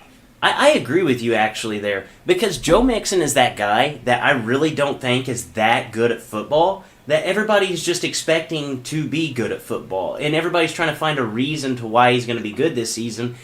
I just don't see it, especially with Giovanni Bernard there. There's always going to be a cap on him. And I don't think Cincinnati's your guy who's going way too high this year. I'm kind of in the mix on LaShawn McCoy and Freeman. I have them both in my top 15, but I mean, a lot of people might think that they're going to be up in that top 5, in that top 3. Not the top 3, but the top 5. But I do agree with B. Reich that decline on the Freeman. McCoy, you don't know if he's going to be playing as right now. I think those two are 2 running backs that can both have potential to be top 10, top 15 running backs, but they also, I think their floor is lower than their ceiling. Yeah, I agree. I don't like either one of those guys, and unfortunately, I'm going to see them go in the first, second rounds, and I don't think that neither one of them worth that. Leighton, who do you have? Yeah, my guy's Sean McCoy too. He started getting hurt in the last season. He's calling Buffalo. Always said it. He's had 100,000 carries in his career, and they're just bringing a new quarterback. I don't know who they're going to start week 1, but I bet they'll let him throw the ball 30, 40 times. Yeah, right. I agree with you there. And it's just, he has way too many touches in his career. If this isn't his last season, he's just done. Yeah, he's bound to break down. Yeah. Oh, dude, I can't remember the He's stat that time I'd bomb. seen, but like as far as running backs over the age of 30, I can't remember the last one who actually had over 1,000 yards in a season. And I don't think LaShawn McCoy is going to be the guy to do it because you look at his body of work, it's a ton of volume, and it's been Yeah. a lot of injuries, and he's just on the potential to explode. So as far as my guy that I think is going to be drafted way too high, I'm looking right at Todd Gurley because everybody and their brother has him at the number 1 overall pick and has it by a landslide. I don't necessarily think that that's going to be the case, just for the simple fact that 2002, 2003, we have not seen a running back be number 1 on the fantasy list since Priest Holmes. So that's 15 years. That's a long time. I just don't see Todd Gurley being the first guy to do that since then, especially whenever we have so much talent like DJ, Lev, Zeke. I don't get me wrong. I don't know if I'm going to be right with saying DJ's going to do it, but I am least confident in Todd Gurley doing it, just knowing the stat from 2002 to 2003. Right. So every year, there's always that breakout candidate. Leighton kind of sniffed around and told us a little bit about his. But guys, who are your breakout candidates for this season at the running back position? I think for me, McKinnon's my breakout. He did have a big year last year, but I think with Jimmy Garoppolo, I like that offense. I think he's going to be a breakout running back. I just think he's going to be number 1 throughout the whole season, and he's going to score more than what we think he's going to score. Yeah. He's not a big name, not a sexy name, but he's one of my big sleepers. As long as he's able to keep the job, he's going to score. Because if you look at Shanahan in the past, he's always kind of ran a 2-back set. You look at Tevin Coleman and Devontae Freeman, that's how they became the duo. So his system is actually set up to where 2 running backs can be successful, but I think a lot of people are going to overlook Jarek McKinnon this year, and I think he's going to fall a little bit in drafts. B-Reich, where are you leaning for your breakout candidate for this season? Well, I'm absolutely drinking that Jarek McKinnon Kool-Aid, but I'm actually going to go with Devontae Foreman after he comes back from that Achilles injury. I just think I had Lamar Miller on my fantasy team last year, and he was infuriating. Like, he just evaporates from the offense all the time, and it makes no sense. He disappears more than anybody in the league. But he still puts up those games where you're like, okay, well, I got to start him next week. But I think he's going to burn you every single week. He's either going to be on your big scoring you 20, or he's going to be in your lineup getting 20 carries for 15 yards. Exactly, and I hate it. I think Foreman's going to be he's a better pure runner. I think Lamar Miller, he's a better pass. When he made his money, when he was just more of a third down back. So I like Foreman coming off that injury, stealing the job at the end, and putting up some big fantasy numbers towards the playoffs. I agree with you, actually. There's been talks that he might start off the season on the pup. So if you can hold off and get him in like the 15th round, you're going to get a huge steal for your guy. So Leighton, go ahead and take the floor. Who is your breakout candidate this year? It's actually not Ronald joining the second. It's Jarek McKinnon like Dylan's was. If you're going to Kyle Shanahan's system, it should be good in that. And then when you look back at Minnesota, anytime you got the ball in a full 3-down back short away, he just dominated the world. Can he do that over 16 games? I don't know, but beginning of the season, I definitely love Jarek McKinnon.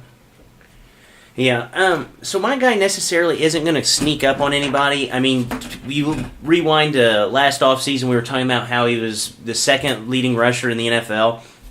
But I'm honestly going to go with Jordan Howard just for the simple fact that I feel like his game is going to evolve this year. I think that, having Matt Nagy there, having Mark Helfrich there, he's going to be forced into a role where he's going to be able to catch the ball, and I think they're going to be working a lot on him to catch the ball. I think this time next year, we're sitting here talking about Jordan Howard amongst the breasts of Le'Veon Bell, amongst the breasts of Zeke Elliott, and being one of those top 5 guys, top 6 guys that everybody's fighting for at the top, that, hey, you have to have a bell cow running back, you need to go out and get Jordan Howard. And you just look at Matt Nagy's, how Kareem Hunt last year was able to come so far in that system, and he looked so good doing it.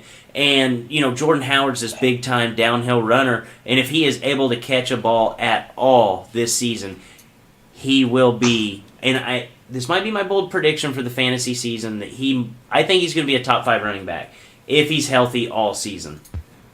So pretty much that all relies on him catching passes, because last year he had the 5th most touches. Yes, but I mean catching a ball is not that hard. He didn't make it look the easiest last year. I mean, he dropped a touchdown to win the game against the Falcons. But I mean, as far as a running back goes, and you look at Kareem Hunt's pass catching ability last year, I mean, you had the very rare occasion where he's actually running routes down the field, but most of them are just little flare passes, little trickery, like the college offense style to get your running back involved in the passing game, and that's what Matt Nagy does, and that's exactly what Helfrich does. So I think it's going to be more of a college-style offense that's going to be able to get Howard involved. Okay. So, guys, three rookies finished in the top 10 last year. We're going to take Saquon Barkley off the board just for the simple fact that Saquon is probably going to be number 1. Who's going to have the most success as a rookie running back? So I'm going to go against the chalk that I think is going to be present here. And I like, especially in standard leagues, I like Royce Freeman. C.J. Anderson in the Broncos offense last season had the 9th most touches and had over 1,000 yards rushing. I think Royce Freeman will be more productive than C.J. Anderson was last year. And on top of that, I think this will be a little bit improved Broncos team who led the league in interceptions thrown. So, they were from behind all the time. I think he'll have a lot of opportunity there. Yeah, I actually do like Royce Freeman. There's quite a few rookie running backs that I can see having success early on, just because they're going to be thrown into the bell cow role. Dylan, which rookie running back do you see having success this season? So I like Royce Freeman a lot too, but I also want to look at Rashad Penny here. He's very, very successful through college. He's coming Seahawks. They haven't really had a set running back for I don't know how long. Yeah, Sean Alexander. Since Lynch. No, it was Marshawn. Yeah. Marshawn. I forgot about Marshawn, but you can never forget about Marshawn. But the rest of them have been garbage. Yeah, I mean Rashad Penny. I see the same thing easing into it. They got 4 or 5 backs that they've been trying out, easing into it, and I think Rashad Penny takes the number 1 role in Seattle. Him and Carson. Yeah, that 1-2 punch right there. I think Penny's going to fly under the radar on fantasy drafts because I think everybody kind of looked at him and thought, that the Seahawks drafted him too high. But, I mean, if you're looking for a guy who can catch passes, run outside the tackle, that's pretty good. That's a pretty good guy right there in Penny. Leighton, who's your breakout rookie? I've already mentioned him, but it's Ronald Jones II. I mean, current of the season, he'll carry Peyton Barber or whatever, but he'll be a 3rd down back. Bucky is going to suck, pass the ball a whole lot, and then hopefully Dirk Cutter can see who the better running back is by week 4 and starting Ronald Jones. Did you look up that name? Oh, Yes. You got Dirk Cutter? It is not Shithead. It is Dirk Cutter. Newsflash: Dirk Cutter is the coach of the Buccaneers. Mine already said Kerryon Johnson. I mean, you look at the other guys, there's really nobody there. You have guys who average 3.3 yards per carry, and then you have a 31-year-old LeGarrette Blount there. So I think Kerryon Johnson's going to be the man in Detroit, and I think he's going to be fun to watch this year. And he can kind of do it all for the team. So I think that he will actually be one of those rookies that fly under the radar and actually are a top 15 back. Does anybody like Geis? Kind of a one-trick pony. Yes. Runs downhill really well, doesn't catch the ball great. But I think that there's too many mouths to feed over there. I mean, they have Samaje Perine, who's basically the same guy that he is, and then you have Chris Thompson, who's going to get every single pass. That's how I felt too, but I've just been seeing Geis be like the 2nd or 3rd rookie running back taken. Thought that was a little high. No, I don't think it's going to be that great. Plus, you look at that offensive system. When's the last time they really had a good running back? Alfred Morris's rookie season. That's it. Yeah, that's it. Rookie season 1 year. And that was because RG3 and him were running a read option that was actually really successful. Exactly. All right, Dylan, thank you for coming into the kennel and talking to us for the first time. Guys, we're going to have Dylan on. He's going to kind of hang around the studio here for a little bit, and he will tell you about an upcoming show that we will be adding to the list of Sauce on the Side Productions, and he'll tell you about his and Fletch's up-and-coming show. So stick around, Dylan, and we will have you talk in just a minute. So, guys, we're going to go ahead and fast forward to one of my favorite things to do, and this is Be Reich, the Hot Take Detective. Guys, in case you did not know, I'm pretty sure the only reason Brandon watches sports is so he can try to prove me wrong. I feel like this whole entire last weekend, I felt like I was trying to change his mind on my top 15 fantasy football guys. And this week, for the Hot Take Detective, I'm actually going to stick to baseball since we're right in the hot season. I'll save my football takes for next week and the week after. So, guys, how this segment works, I spit Brandon a take.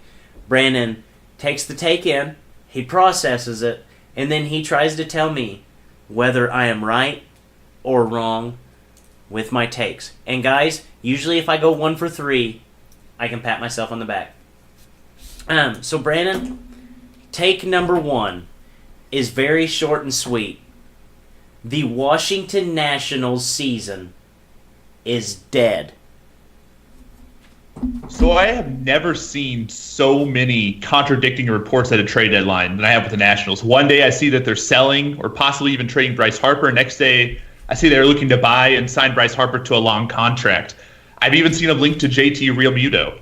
So, but at their current state, they're not getting to the playoffs. I'm pretty sure that division's only going to get one, either the Philly or the Braves. And so unless they make a huge push for something, or like, a great bat like JT Realmuto and maybe a pitcher on top of that, I don't see them getting it at all. I'll agree with you. Nationals are dead. So the Washington Nationals, guys, are dead. And I actually said this like a month ago on Ducks on the Pond, that they are in the oddest situation I've ever seen an MLB team be in at the deadline. And it's pretty odd. So take number 2. The wild card game. I'm back on this. The wild card game will not be in Yankee Stadium. Take that take how you want, but that's how the take is delivered. So it doesn't. You're not like guessing if Oakland or Seattle's going to be the host. Probably they will. Yes. We're just one of the two. Okay. So that's how I took it. I definitely think the Yankees will be the home team in the wild card. They have struggled with the top of their rotation a little bit, with Sirianni actually looking like he has in years past with a couple of really bad outings. But the biggest thing I look at is that I still trust the Yankees' rotation enough that especially compared to the Mariners and Athletics, none of their rotations are great. And then one has King Felix, Brandon. Believe it or not, that wasn't one of the best pitchers I thought of when I was looking at all of them. But maybe 5 years ago. But when I was just looking at their future schedules, and this is actually kind of eye-opening. For the Yankees, they have 42 games left against teams with losing records, and they get to play a lot of AL Central teams, which is good in anybody's book. They get to play the White Sox, I believe 2 series, the Marlins, the Tigers, the Twins. They only have 16 games left against teams with a winning record. I know there's a lot of bad teams in the AL, but you compare that with the A's. They have 22 games against teams with winning records against 32 with losing records. And the Mariners have 30 games versus teams with winning records versus 25 with not.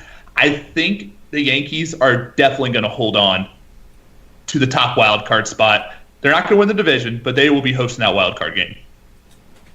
Okay, so you think I'm wrong? Yeah, dude, when the Yankees get to play the AL Central that much, you're wrong. Yeah, I agree with that. Any team that gets to play the AL Central gets to stay ahead, but I think that this Aaron Judge injury has messed with this team's psyche a little bit. If you look at like the candlelight vigil, like all the weird stuff that they're doing in New York, kind of makes me think that they're panicking a little bit. So I'm ready to see how they respond to this, within the next couple weeks. But I do think that one of those teams will overtake them because this is the team that's trending downward. And my third and final take.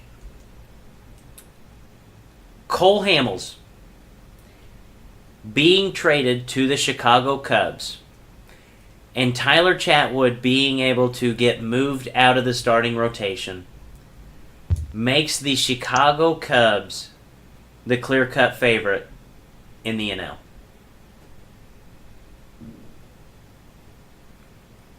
Well, this is kind of a homer pick, but yeah, I do think the Cubs are the clear-cut favorite. I thought that before the trade. When the Manny Machado thing happened, Clayton Kershaw coming back, I definitely was thinking that it was going to be another, crazy NL finale there, trying to get to the World Series with the Dodgers and Cubs like it has been the last 2 years. But I really believe in the Cubs. I think they've been their top bats have been a little bit underperforming, and getting Tyler Chatwood out of the rotation was absolutely a necessity. And you were a little bit wrong on your take. You said we don't know where the ball is going when Tyler Chatwood throws it. Yes, we do. It's outside the zone. All right. So I was wrong about we don't know where the ball was going, but I was right about the Cubs being the clear-cut favorite in the NL. Yeah, that's kind of unfair, though, because that's a homer pick. But, yeah, they're the clear-cut favorite in my eye. All right, 2 for 3. I think this is one of the, 4 times I've ever pulled this off. So I'll take that. So we'll go ahead and we'll switch gears here. We'll get back to the NFL. And, guys, if you guys aren't familiar with how the show works, about 6 weeks before the NFL season starts, we start ramping it up. The NFL Hall of Fame game is actually this Thursday, where my Bears take on the Ravens. So, guys, from this point forward, we will have football every single week in some capacity until February. And this, guys, makes me unbelievably happy. So, the way we'll do this, we'll go ahead and we'll start off. We'll break down the divisions. And, guys, on our plate today, we have the Wild Wild West. We will start off with the NFC West, and we will cover the AFC West. Brandon, go ahead and give us your NFC West finishes. So, in the NFC West, I have the Rams staying on top. I say they're probably going to be 12-4, 11-5. Was third in point differential last season. Revamped defense, McVay's second year, obvious. 49ers, 9-7. I really love what the Niners have with Jimmy G and how they finished last season. Kind of disappointed in them not upgrading their defense as much as I thought they would, but I think they'll be there. Seahawks 6-10. As much as I am high on the 49ers, I am so down on the Seahawks this year. I might be over pessimistic, but I think they're going to be really bad. And if Russell Wilson wasn't there, this team would just be awful. And then Cardinals 4-12. They lost 6 starters on defense, and basically every pass catcher not called Larry Fitzgerald. But if I think I put this a caveat because I just assume Sam Bradford will struggle and get hurt. But I think if Sam Bradford could put together a good, healthy season, they could be better than 4-12. But I'm going to keep them at 4-12 right now. Leighton, who do you have in the NFC West? Like Brandon, I have the Rams winning the division. I think the clear-cut best team, one of the probably 5 best teams in all of football. I have them going 12-4. Next, I have the 49ers going 10-6. That's only 10 dates with Kiera for Jimmy. So he wants to get that up to double digits to make it possible. Yeah. Brandon Tishashi going 6-10. I have a little faith in Mr. Wilson. I'm going 8-8. Having some tough home games down the stretch to being 500. But still, they're going downhill. That Seahawks dynasty that we thought was going to be around, 5-6 years didn't last near as long as we thought. And last place, the Cardinals being up the rear with 4-12. Josh Rosen, Sam Bradford. I don't think it really matters this season. Sam Bradford, I never thought was that great. He can't stay on the field. Josh Rosen hasn't stepped on the field yet, so who knows how good he's going to be in his rookie season. It's going to be a tough year for the Cardinals. Yeah, guys, mine's pretty similar to yours. I cannot buy into the 49ers hype just yet. But with the Rams, I'm all in on the Rams. This is a team. It was number 1 scoring offense last year. Revamped the defense, added a ton of pieces. And I saw that Sam Shields is actually going to be practicing. So if Sam Shields is your third best cornerback on your team, you're in pretty good shape. So I absolutely love the Rams for this season. I'm going to go ahead and pencil them in for 13 or 12 wins. Like, they're going to be up there. They're going to be one of the top dogs in the NFC throughout the regular season. And then the rest of the division, I think, is pretty poor. I think that the second best team in this division is going to be an 8-8 ball club. And I think that's going to be the Cardinals. I think that this is going to be a bad division.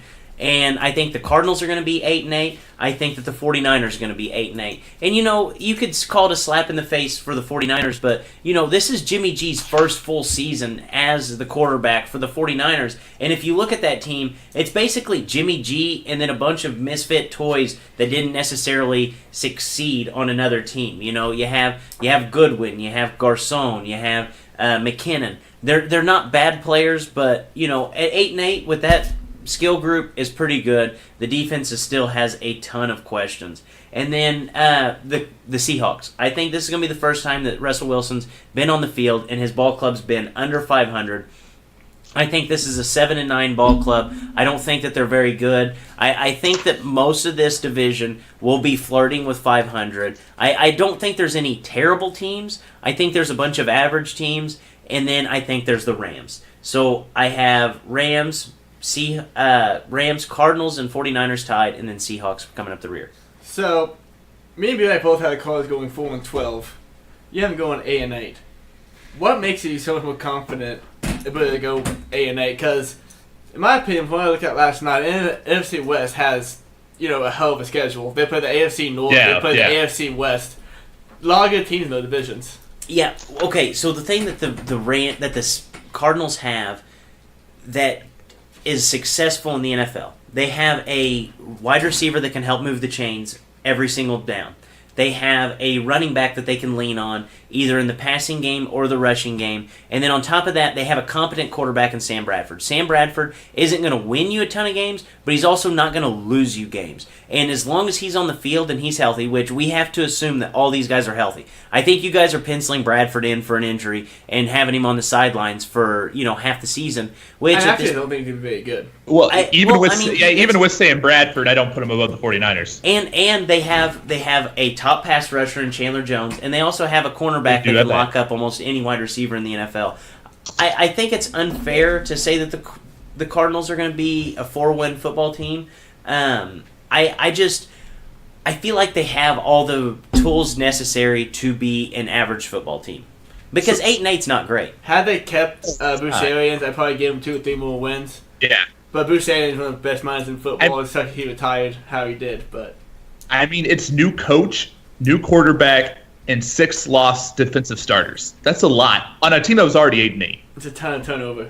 I didn't love the 6 defensive starters thing, but that's a lot of turnover. Yeah, but this is also a team that was 8-8 last year and didn't have David Johnson. Like, they had Adrian Peterson that was on his last leg, and their quarterback was Drew Stanton and a beat-up Carson Palmer.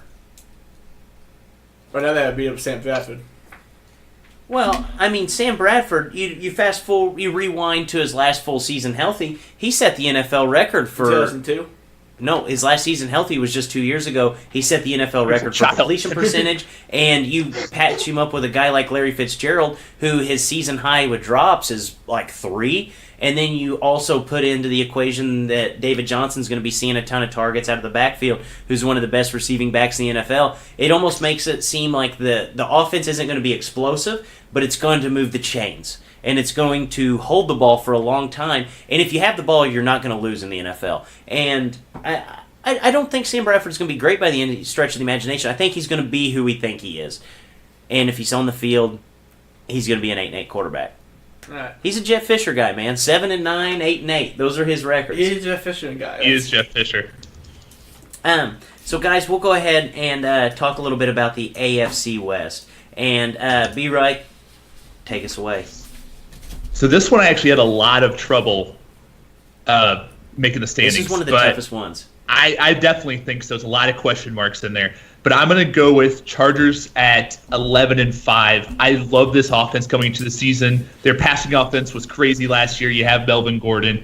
Their defense, they didn't actually do that well with points allowed, but they have a great pass rush with Bosa and Ingram. there. They drafted Derwin James. I love the Chargers. Chiefs. This might be my favorite team next season offensively. I love Patrick Mahomes. They have exciting guys all around.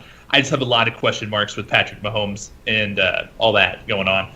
Denver, I think they're going to be much improved with just a quarterback not throwing the most interceptions. Denver was tied with Cleveland with the most interceptions thrown.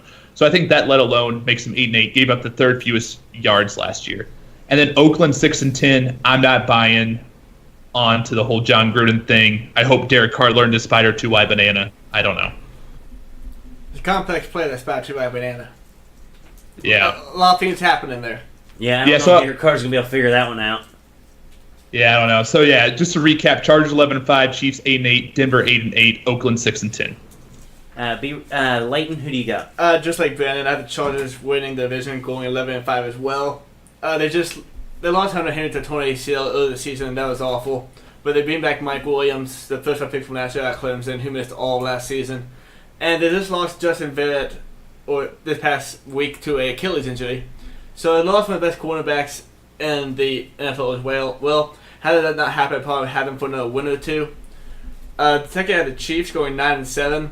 Like Brandon, not sure about Patrick Mahomes yet. I do have confidence, though, in just the way Andy Reid can run a football team. I do see him going to lead to 9 wins. Third, I had the Oakland Raiders going 7-9. I have my doubts that John Gruden can step into NFL after like a 10-year layoff and just turn the franchise around. We know last year Derek Carr had a great season. I expect some bounce back from him. Right. But the O-line has to play better, and it has to have some kind of running game. And last, I had the Broncos. Yes, they should not throw any interceptions again this season, but still have a definite issue at quarterback. They do, yeah. And the coach we had at the time of his life, but they're going to go 5-11. Ooh, okay. So mine's going to be a little different than you guys, and I think quarterback play takes the cake on a lot of this. So I think Phillip Rivers is the best quarterback in this division. I think it's pretty obvious that he is. And the Chargers, they were a 9-7 team. They had a terrible start last year, but they came back hot. I like everything that they've done this offseason. They have Joey Bosa. They have Melvin Ingram rushing the passer. That's a great combination. I saw where they might be targeting Dominic Rodgers-Cromartie after the fact that Jason Verrett went down with an injury, which I'm sure that all 15 of his kids will be happy to hear that. And so that would be good for the Chargers. They added up a secondary, which was rich. It even got richer, got Derwin James, who I said probably the best secondary player in the draft. And their skill position players, as long as they're healthy. Mike Williams, underrated wide receiver from Clemson last year, hurt. Melvin Gordon, I don't necessarily like him, but he is what he is. He's a stable piece in the backfield. And then you also add in Keenan Allen, who's one of the better wide receiver talents in the NFL. I like this team. I think they're good enough for 10 wins. And then the Broncos. I had them getting second in this division basically by default. I think that the Broncos, what they had been missing was that secondary pass rusher to kind of offset Von Miller. Whenever they had DeMarcus Ware, and he was, a younger man, DeMarcus Ware, Von Miller was kind of able to have his fun and kind of go crazy. Now they add Nick Chubb on the opposite side of Von Miller, and I think that makes that team scary. Not a lot of people are going to be able to stand in the pocket. Wide receivers aren't going to be able to get as open with those two guys kind of breathing down your neck. Case Keenum is a competent quarterback. He's not good, but he's competent. And whenever you give him pieces like Emmanuel Sanders and Demaryius Thomas on the outside, you have to like it. You have to think that that's good. I even think that Demaryius Thomas and Emmanuel Sanders are an upgrade from what he had with the Vikings. Call me crazy, but I think that is an upgrade for Case Keenum. Then the Chiefs. I kind of had the Chiefs going back and forth. I think that the Chiefs and the Raiders are kind of a pick-em here. The Chiefs or the Raiders, I'm going to go with the Raiders. I'm going to have the Raiders getting 7 wins this season, going 7-9. I don't think John Gruden's going to be the missing piece for this team. They're basically waiting until they get to Las Vegas. The team's heart's not going to be in it. And you look at this team down the stretch last year, they weren't that good. At the beginning of the season, everybody was talking about how this could be a Super Bowl team, and Derek Carr was the man. and then Amari Cooper can't catch a cold, and then this team's out of the playoffs. I have the Raiders winning 7 games next year, and then pulling up the rear is actually the Chiefs. I think not having Nagy is going to be a huge, huge problem to this team. Whenever he wasn't there to take the fire off of Andy Reid's back, that was a huge, huge problem. Andy Reid did not do a good job calling the plays last year. And then you have a rookie quarterback second-year quarterback in Patrick Mahomes playing out his first season. We saw Alex Smith last year. He was a possible MVP candidate last season, and they won 10 games. And this was a team that started off like 5-0, and you're expecting me to not think that they're going to be 4 games worse than last year, going from an MVP candidate to Patrick Mahomes. A lot of question marks here for the Chiefs. I have the Chiefs only winning 6 games. I don't think they're going to be very good this season. I think Kareem Hunt's going to be good. I think Tyreek Hill, they're going to have to manufacture ways to get the ball in his hands instead of with Alex Smith being able to throw it to him. I think Mahomes will be a good quarterback eventually, but he's going to take a lot of bumps this first season because we rarely see gunslingers jump in and have success their first season. I think this can still be, though, the Chiefs. Like, I'm only 2 wins off from you, so I'm not disagreeing with you too much, but I think this is going to be one of the most, they're going to have some huge plays. It's it's going to be fun. They're going to be on ESPN. Yeah, they have some insane play, but Holmes and Tyreek Hill do some cool shit. Yeah, the team's going to be fun to watch. Like, Kareem Hunt, fun to watch. Tyreek Hill, fun to watch. Sammy Watkins, always going to draw the attention. And then you add in a huge arm like Patrick Mahomes. You see gunslinger quarterbacks come in, they never succeed because they have to take their bumps. They have to decide when it's a good time to throw that 50-50 ball and when it's not a good time to throw that 50-50 ball. And you add in a guy like Sammy Watkins, he's not going to have that rapport with him like he would like a Tyreek Hill or somebody else who's been there for a while. But I think they'll be a 6-win football team, and I think next year would be their year to be better.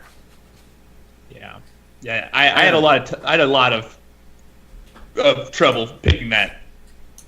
I think that this was probably our hardest day of the year to pick these teams. Yeah, I think so. Definitely. Yeah.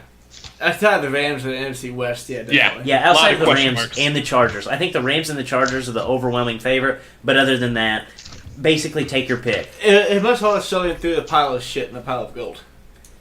That's very fair. Yeah, I think it'll be these will be 2 of the funner divisions to watch in the NFL, though. So, guys, we'll go ahead and we'll transition to a staple of the show. Coming later in the show than normal, and that's darts. Pew, pew, pew, pew, pew. We're playing darts, baby. This week, Leighton, what is our dart game? Is it a sport is back? Is it a sport is back. We are writing out the is it a sport until the cows come home, it sounds like. So, guys, the way that this goes is that each saucy boy will take 1 dart and they'll throw it towards the dartboard. And whenever the dart hits the board, it'll land on a number. Each number is represented by a sport or an activity, and we will debate whether or not these sports or borderline sport activities should be considered sport, or we should not consider them a sport. Leighton, producer, your throw. We have a 5. A 5 is roller derby. Roller derby. Okay. Before I even start, do either of you 2 even know how a roller derby works? I was about to ask you what was the actual goal other than hitting people. I don't know how you win a roller derby. Do you know, Drake? No, I just know that it's normally like burly women that I would not fight, just running around knocking the shit out of each other in skates. They all just had the 40s. Yeah, and Mickey's out in the car. They definitely drink Mickey's. They like the 40-ounce beverages. And I know that they hold each other's hips and get down low on the skates, and then they knock the shit out of each other. Okay. Oh, and they always have a bumper sticker on their car too. Okay, so knowing what I know now about roller derby and all that it entails, I'm gonna go with that. It is actually a sport. Because it sounds like it takes a lot of effort to have a system. Teamwork, I guess, is involved, and they get down low and go fast. So that's really objective as a roller derby, but I'm going to go with it's a sport, yeah. So I did a quick Google because it was bothering me. So there's one person on each team, like each respective team, that is called the jammer. And their whole goal is to try to pass the other teammates, like the other team, while staying on the track. So that's why everybody's hitting each other and like making like blockades and stuff. The But jammer? they're called the jammer, but they're the ones I actually feel like trying to that's like score. the punter on the, or like the gunner on the kickoff team. It's a little bit like a gunner, because besides them like not knocking the shit out of somebody, they're trying to like not get the shit knocked out of them. So they're basically the ones that you don't want hit if they're your team. So that's about as much I think anybody on this show is going to know about Here's your roller 10-second derby. roller derby update with Brandon. Yes, I'm going to go with the sport. These women are terrifying for that alone. I agree with you. You know, usually whenever it's somebody putting a bumper sticker on their car, whether it be like 13.1 or 26.2, like I laugh at those people. Or it's like the rock climber who goes up there just take an Instagram picture. Like, I can laugh at those people and I can make fun of those people because I'm not scared of them. Now, a roller derby female, I am scared of. You know, anybody is called the jammer and their job is to just kind of like knock the shit out of other people, and it's a sport where the low man wins. Like, you know, I don't mess with that. It just sounds like it's just one big kickoff over and over in the NFL, and I know that the NFL is scared of the kickoff, and they're trying to eliminate the kickoff. So these women going out there kind of protecting the shield and just basically saying, we're just going to be kickoff game all over and over and over, I respect that. Roller derby, easy. A sport. So we all in agreement on that? I think so. It's unanimous that it's a sport. Clean sweep, roller derby is a sport. B. Reich, next time you're in town, we are going to watch a roller derby match, if there is one. So B. Reich, your throw. And we have a 10. 10 is wheelbarrow racing. Ooh. And by that I mean when you hold your buddy's legs or his ankles and he's walking with his hands. So this is probably something you did as a tyke, Brandon. Probably 10 and under division. Hold your buddy's ankles while he planks and runs across the gym on his hands. Is that a sport? Lord. So it is a competition. There's winners and losers. I like how we always try to run it through our heads and like justify if something could be a sport or not. Even how ridiculous it is. Can you tell about any other sports or activities? Yes. There's a sense of balance, not in the fact that it's just the most ridiculous thing I think we've had on the show. I'm gonna go with not a sport. I think thumb wrestling probably takes the cake of this one. Yeah, possibly. But guys, there's one on this list that tops them all. We just gotta throw it. I'm kind of looking forward to that. I'm going to go ahead and give my opinion on this. It takes cardiovascular endurance. It takes strength. It takes balance. It takes teamwork. It takes all those things. But this is a childhood activity we're talking about. We're not talking about a sport. This is something that you do in preparation for the sport. Leighton's always talked about how working out is not a sport. I'm kind of in the boat of Kenny Powers. I'm a real athlete. I play sports. I don't try to be the best at exercising. And for that reasoning alone, wheelbarrow racing is not a sport.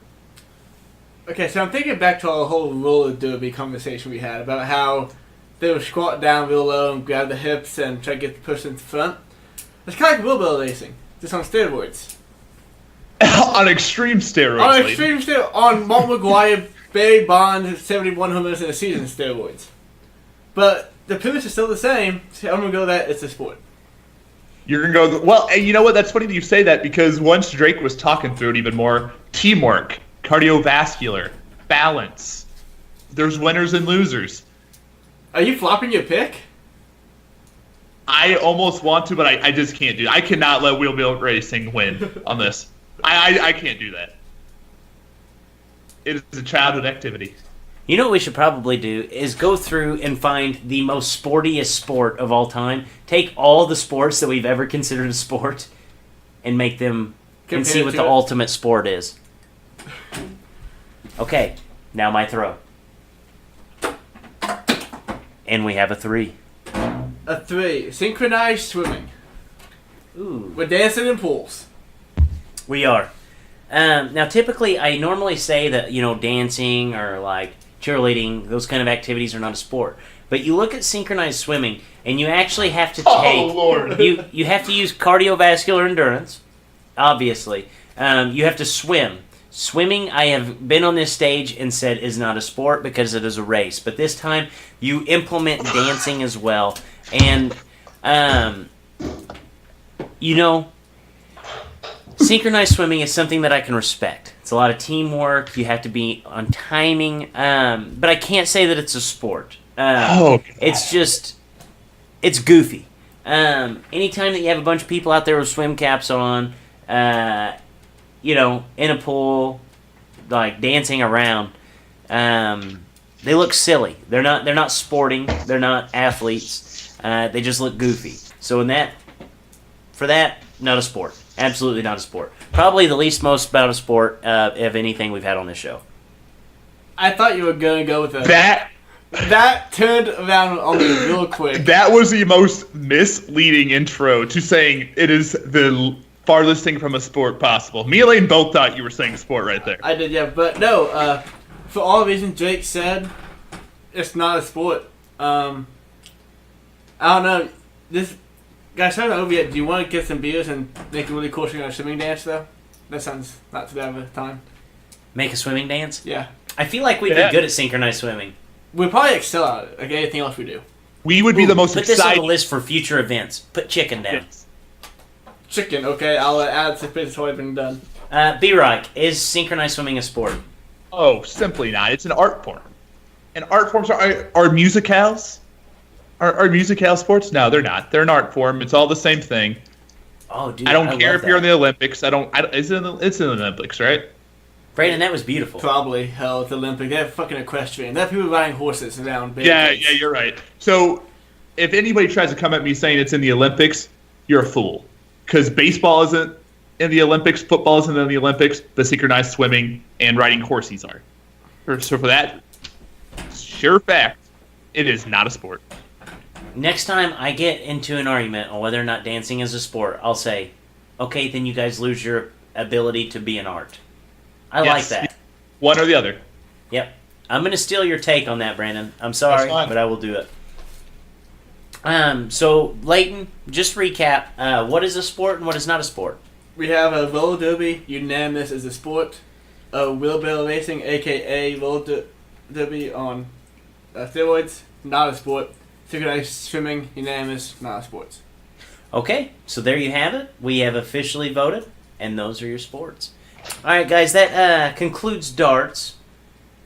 And Dylan, why don't you go ahead and tell us about you and Fletcher's new show? I told you guys earlier that Dylan would be back on. Dylan, you and Fletcher have been drumming up an idea to talk about sports and outside of just, the typical way that you think about it. And go ahead and tell us about Food for Thought and what you and Fletcher are going to be doing with that.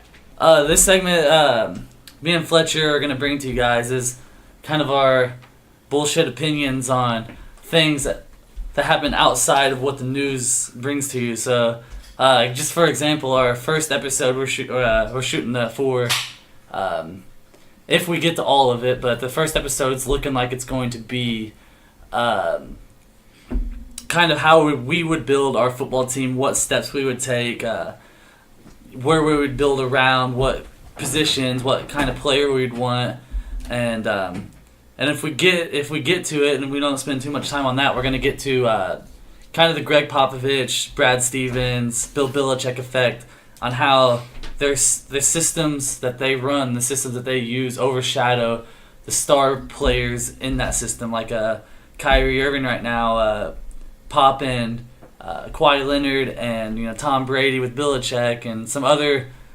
star players that were in those systems along with them. Awesome. When do you think the show will, bring you ready for the show? Well, we've been trying for 2 weeks now.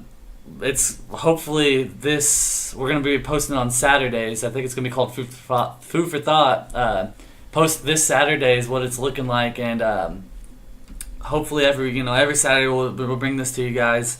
But this Saturday is when we're shooting for Saturday morning for you guys. Oh yeah, that's awesome, dude. Yeah, and definitely be sure to check out Food for Thought on Saturday mornings, starting hopefully this week, if not this week, as soon as Dylan and Professor can get it out. Yeah, as soon as next week. We just had a little technical difficulties with the recording devices on our computers.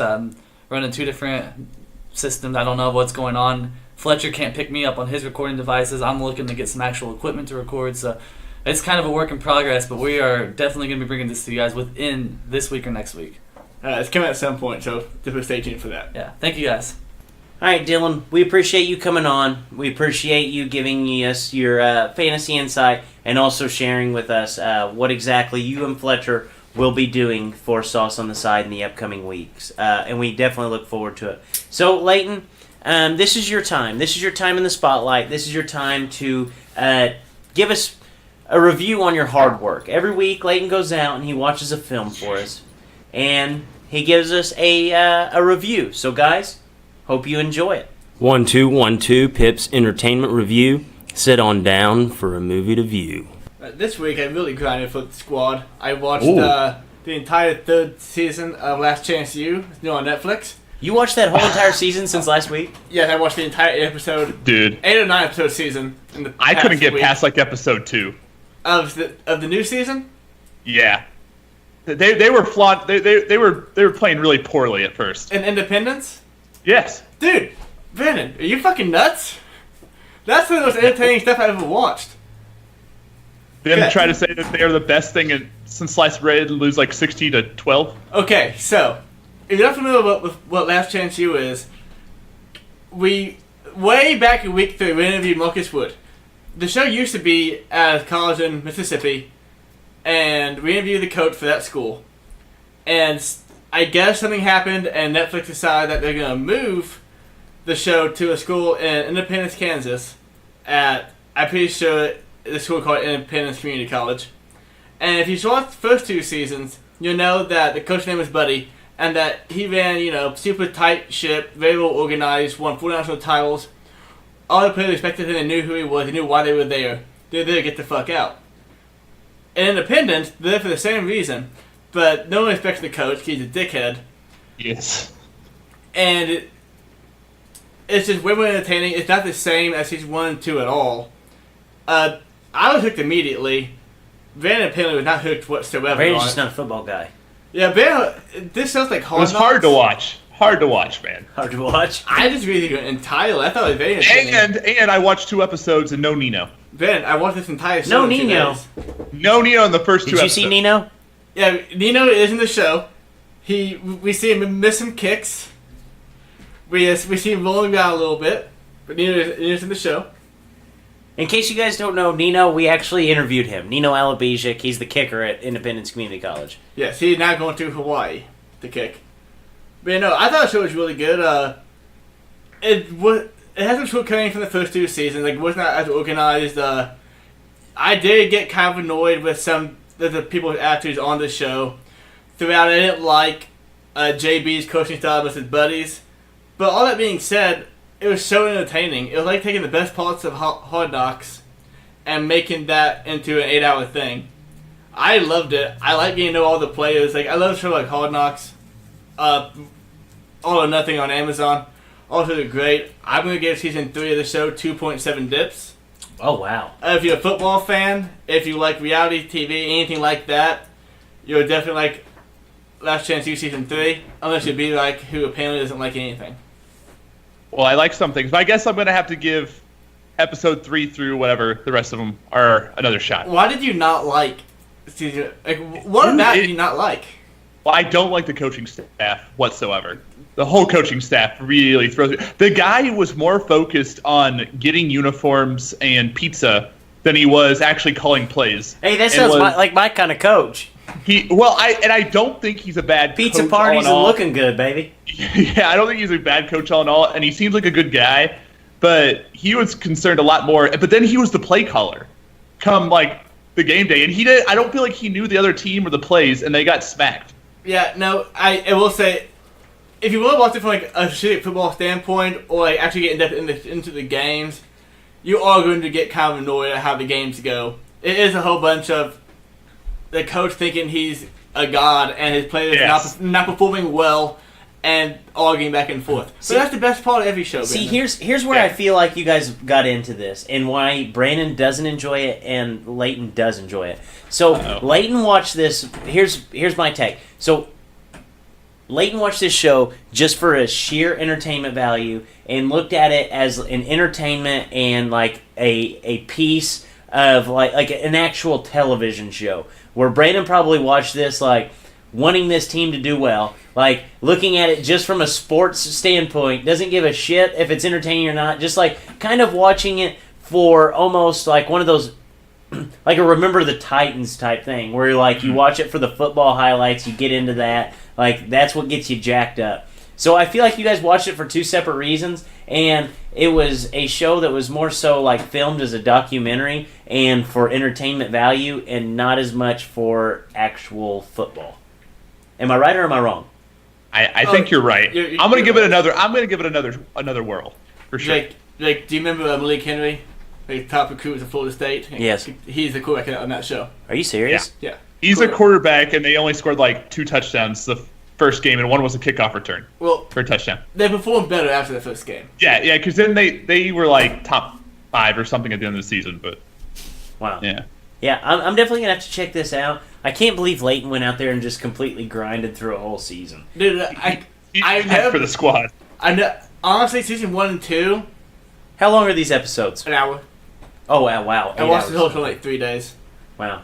But I liked it a lot. But like season 1 and 2, honestly, I kind of had a hard time watching all of it. I honestly hadn't finished season 1 or 2 because I got bored with it because it wasn't entertaining and watching the guy yell for an hour. Right.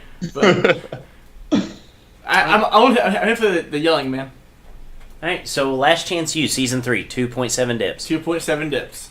All right. So guys, another staple of the show. Bold predictions. This is basically where we go around. It's just like it sounds. We give one bold prediction for the week. B-Reich, what is your bold prediction for this week? Chris Archer stays a Ray. Wow, that is actually very bold. Goes through 3 straight years of being on the trade deadline and not being traded. My prediction is Chris Archer gets traded to the Phillies. That's very bold. Be a really, really interesting trade. Hey, they can afford him. They can. They absolutely can. My bold prediction is that the Yankees are within 3 games of not having home field advantage in the wild card game next week. Next week, whenever we talk, they will be within 3 games of that. And yeah, that's bold. Yeah, I think that the Judge thing's gonna linger for a little bit. Guys, anything else before we wrap this bad boy up? As always, thanks for listening. Tell your family, tell your friends, tell your boss, tell everybody you know about the Sauce on the Side. And on that note, for Drake, for B-Right, for Mr. Leighton C, Dippers, as always, stay saucy.